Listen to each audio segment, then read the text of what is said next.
Assalamualaikum warahmatullahi wabarakatuh. Waalaikumsalam warahmatullahi wabarakatuh. Oke, bagaimana keadaannya pada hari ini? Sehat semua? Alhamdulillah sehat, Bu. Ibu bahagia sekali kita bisa bertemu dan mengikuti pembelajaran seperti biasa pada hari ini.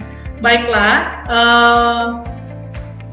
sambil menunggu teman yang belum hadir, ini masih ada sekitar 4 orang lagi yang belum hadir. Mungkin kita bisa memulai pembelajaran dengan pembacaan doa dulu. Nah, adapun tujuan kita membaca doa adalah agar pembelajaran kita atau kegiatan kita pada hari ini bisa diridhoi oleh Allah Subhanahu wa Ta'ala. Oke, silakan Rizky dipimpin doanya.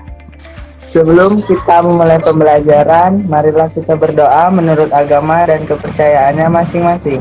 Berdoa mulai.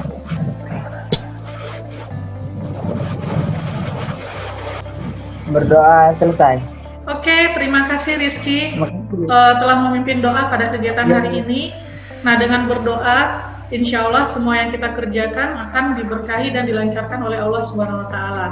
Nah, minggu lalu itu kita sudah belajar mengenai permintaan, penawaran, fungsi permintaan, fungsi penawaran, serta hukum permintaan dan hukum penawaran. Nah, coba Susila, apa itu permintaan? Permintaan adalah jumlah barang atau jasa yang rela dan mampu dibeli oleh konsumen atau pelanggan pada berbagai kemungkinan harga selama periode tertentu dengan asumsi faktor-faktor lainnya. Oke, terima kasih Susila. Nah, terus ada yang ingat apa saja faktor permintaan? Saya, Bu, ingat, Bu. Desi ya? Oke, Desi, coba Desi, faktor permintaan ada apa saja? Yaitu harga barang itu sendiri, harga barang lain, pendapatan, jumlah selera konsumen, ekspektasi yang dimaksudkan, Bu.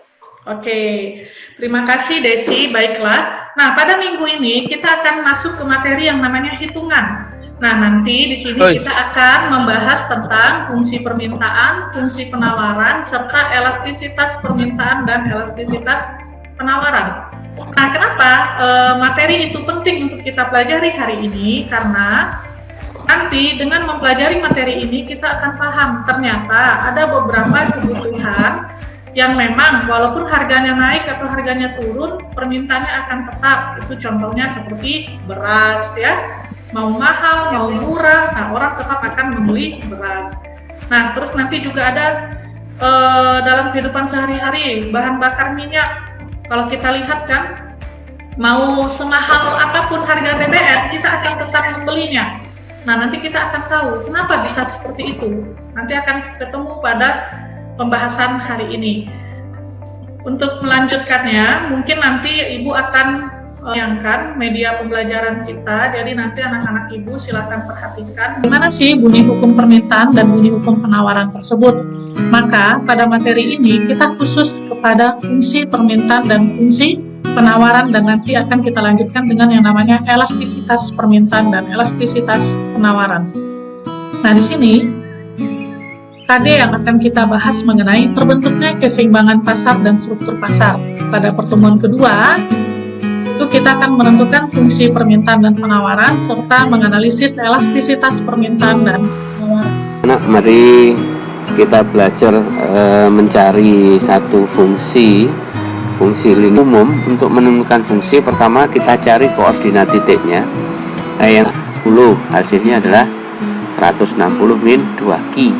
Intinya, fungsi permintaan itu secara matematis itu dilambangkan dengan Q sama dengan A min BP atau P sama dengan A min BQ.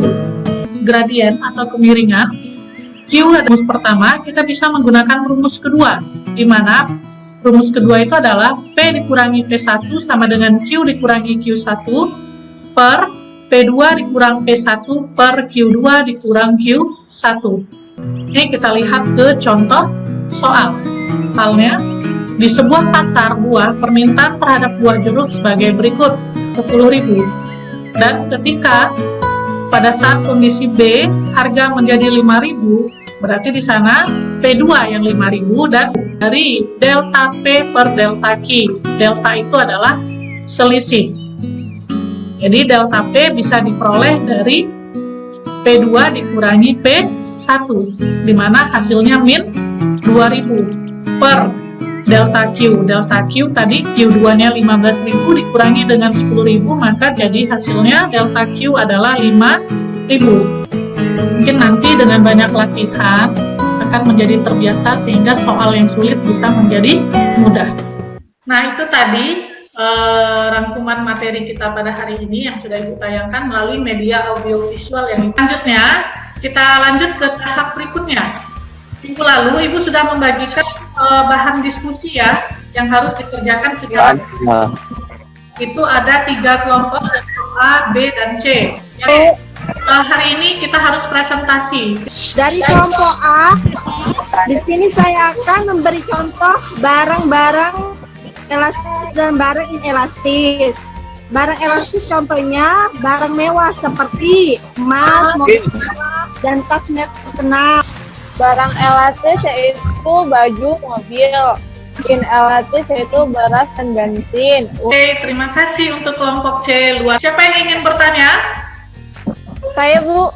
Oke, Juliana. Antar siap. Oke.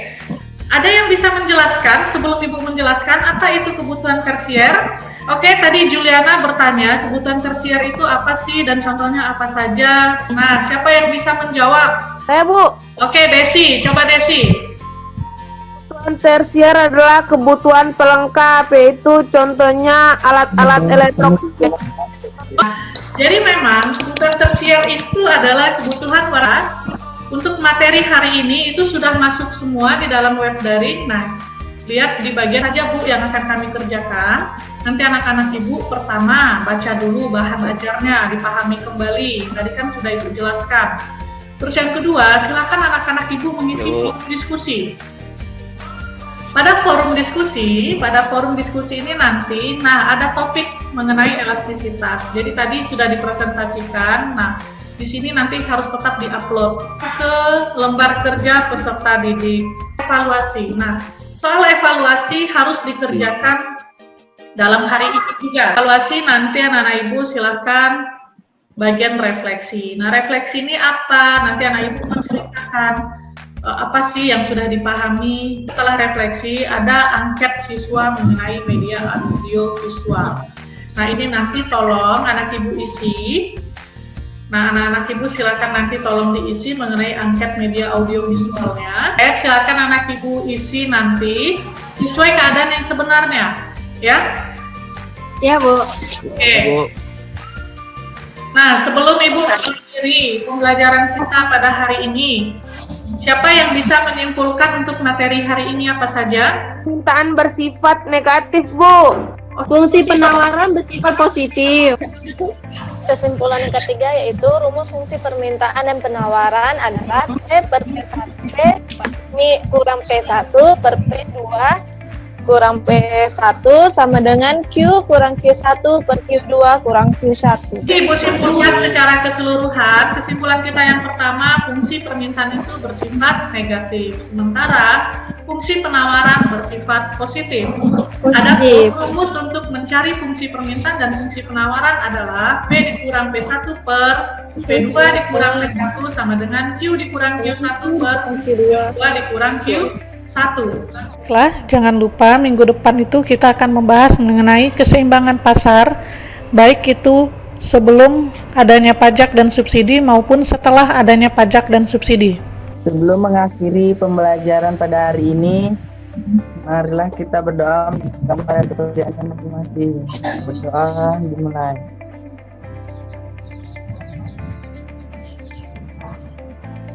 Berdoa selesai. Ibu tetap di rumah, tetap sehat, dan tetap cerdas. Assalamualaikum warahmatullahi wabarakatuh. Waalaikumsalam warahmatullahi wabarakatuh.